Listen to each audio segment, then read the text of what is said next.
You scam Indian ফুটবলে under age লেভেলে যে স্ক্যামটা হচ্ছে বা ইনএফিসিয়েন্সি যেটা দেখা যাচ্ছে সেটা নিয়ে একটা আলোচনা করব।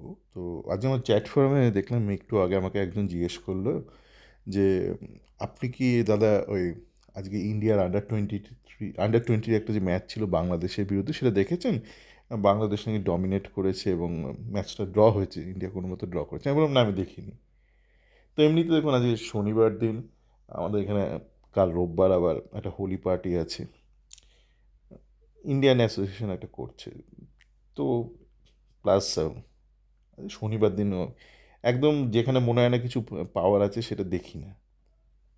তো আমি জানি যে ইন্ডিয়ার যে আন্ডার এজ টিমগুলো আছে এখানে একটা অদ্ভুত একটা প্র্যাকটিস চলছে, একটা বাপের জমিদারির একটা ব্যবসা, একটা কারবার রয়েছে, যার দরুন সেখান থেকে আপনি কিছু পান না। আপনি পান কি? আপনি দেখুন, একটা জিনিস দেখুন, যেটা আমি বলেছি যে জীবনের পর কি, মৃত্যুর পর কি, সেটা নিয়ে যেমন মানুষ রোজ প্রশ্ন করে আর রোজ উত্তর পায়, তবু রোজ প্রশ্ন করে। তো তেমনই দেখুন আপনারা বারবার এই আন্ডার 17, আন্ডার 19, আন্ডার 20, 23 টিম নিয়ে আপনারা মাঝে মধ্যে মেতে ওঠেন। একে এই সিং ওই সিং, এই চুকু ওই চুকু নিয়ে খুব, এই পুইয়া ওই পুইয়া নিয়ে খুব হইচই করেন। তারপর দুদিন বাদে ফুস করে আপনাদের প্রত্যাশার বেলুনটা ফেটে যায়। কিছু তো একটা গন্ডগোল আছে সেখানে।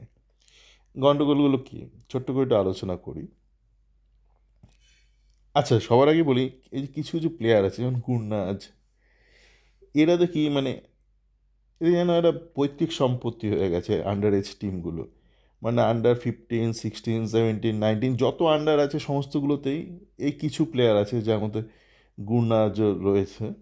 এরা সুযোগ পেয়ে যায়, মানে তারা ডোমেস্টিক সার্কিটে সেই ইস্ট বেঙ্গলের হয়ে কলকাতা ফুটবল লিগ বলুন বা আরএফডিএল বা যে কোনো আন্ডার 17 টুর্নামেন্টে যত বাজেই খেলুক না কেন, যখন ইন্ডিয়া টিম সিলেকশন হয় এরা ঠিক ডাক পেয়ে যায়। তো মাঝে মধ্যে মনে হয় এদের বাবা বোধহয় টাকাটা এই টিমটাকে ফান্ডিং করছে, স্পন্সর করছে না কি, মানে কিছু প্লেয়ার আছে তারা মানে বছরে বাকি সময় যত বাজেই খেলুক তারা ঠিক ডাক পেয়ে যাচ্ছে। এবার আমি বললাম আমার চ্যাট ফর্মে, তো রোমিন গোলদাতে এই মুহূর্তে আন্ডার 20, ও তো মানে ইন্ডিয়ার one of the most educated wing half, তো ও ডাক পায়নি কেন? তো বললো না দাদা, এটা হচ্ছে যাদের জন্ম তারিখ একটা কি 2007 জুলাই না কি বললো, এবং তাহলে টেকনিক্যালি আন্ডার 19, ঠিক আছে, তাহলে টেকনিক্যালি ওভার এজ হয়ে যাচ্ছে রোমিন গোলদা। খুব ভালো কথা। রোমিন গোলদা আজকের দিনে দাঁড়িয়ে 2026-এ দাঁড়িয়ে ইন্ডিয়া সবচেয়ে এডুকেটেড উইং হাফ। তো রোমিন গোলদা কি 1 বছর আগে আনএডুকেটেড ছিল? তো 1 বছর আগে ডাক পায়নি কেন? 2 বছর আগে ডাক পায়নি কেন? মানে ওর যে টোটাল একটা এডুকেশন সেটা কি হঠাৎ করে বিগত 2 মাসে হয়েছে? তা তো নয়। ও তো তার মানে এডুকেশন আমরা কি জানি, ইনক্রিমেন্টাল। মানুষ ধীরে ধীরে এডুকেটেড হয়, এমন নয় যে যে কোনো ফিল্ডে একজন এডুকেটেড। সে মেডিসিনে হতে পারে, সে ইঞ্জিনিয়ারিংয়ে হতে পারে, যে কোনো লিটারেচারে হতে পারে। এমন তো না যে রাতারাতি কেউ 2 মাসে হাইলি এডুকেটেড হয়ে গেছে, হাইলি নলেজেবল হয়ে গেছে, তা তো হতে পারে না। তো রোমিন গোলদার আজকে অনূর্ধ্ব 20 বয়স ওর, হাইলি এডুকেটেড। তো রোমিন গোলদার 1 বছর আগে কী ছিল? হাইলি আনএডুকেটেড ছিল। 2 বছর আগে টোটালি আনএডুকেটেড ছিল কি? তাহলে তখন সিলেক্ট হয়নি কেন? না, খুঁজে পায়নি কেন? আপনি খুঁজে পাননি। এবার তাহলে প্রশ্ন, কেন আপনি খুঁজে পাননি? আপনি খুঁজে পাবেন কি করে? আপনারা কোচরা আমি দেখি মাঝে মধ্যে ইউটিউব চ্যানেলে চলে আসেন, বিভিন্ন যত চোর চিটিং বা জোচ্চোর যত ইউটিউব চ্যানেল আছে, যারা এটা সেটা করে মানুষকে মিথ্যে প্রতিশ্রুতি দিয়ে মানুষকে বিভ্রান্ত করে তারা কন্টেন্ট বানায়, মানুষকে উত্তেজিত করে। তাদের একটাই কারণ, মানুষকে উত্তেজিত করব আর এদিক ওদিক থেকে গুড় বাতাসা কুড়োবো। সেখানে চলে আসে ইন্ডিয়া টিমের কোচ, এরা সব চলে আসে। তা আপনারা ব্যস্ত তো মহা, আপনারা খুঁজে পাবেন কী করে রোমিন গোলদারদের? এই এই মুহূর্তে 21 বছর বয়স হয়ে গেছে, 21+ হয়ে গেছে শ্যামল বেসরা। তো শ্যামল বেসরা তো হঠাৎ করে 21+ হয়নি, কিন্তু গত বছরে 1, 2, 3 বছরে তো ও কোথাও তো ডাক পায়নি। দেবজিৎ রায় এই মুহূর্তে ধরলাম ওর রিস্টে একটা চোট লেগেছে আরএফডিএলে জুনিয়র লেভেলে খেলতে গিয়ে, মানে ইনিশিয়াল জোনাল লেভেলে।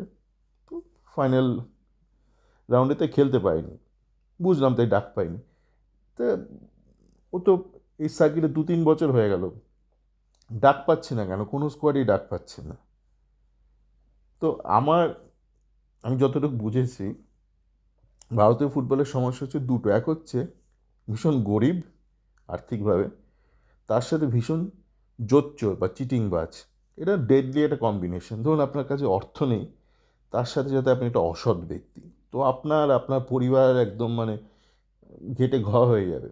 আছে না, দেখবেন অনেকেই আছে, সারাদিন অটো চালালো, করে যতটাই অর্থ সে রোজগার করলো, যতটাই, শূন্য তো না কিছু, বাড়ি এসে মাল ঠাল খেয়ে টাকা উড়িয়ে দিল, বা মাল খেয়ে বাড়িতে কিছুই নিয়ে ঢুকলো না।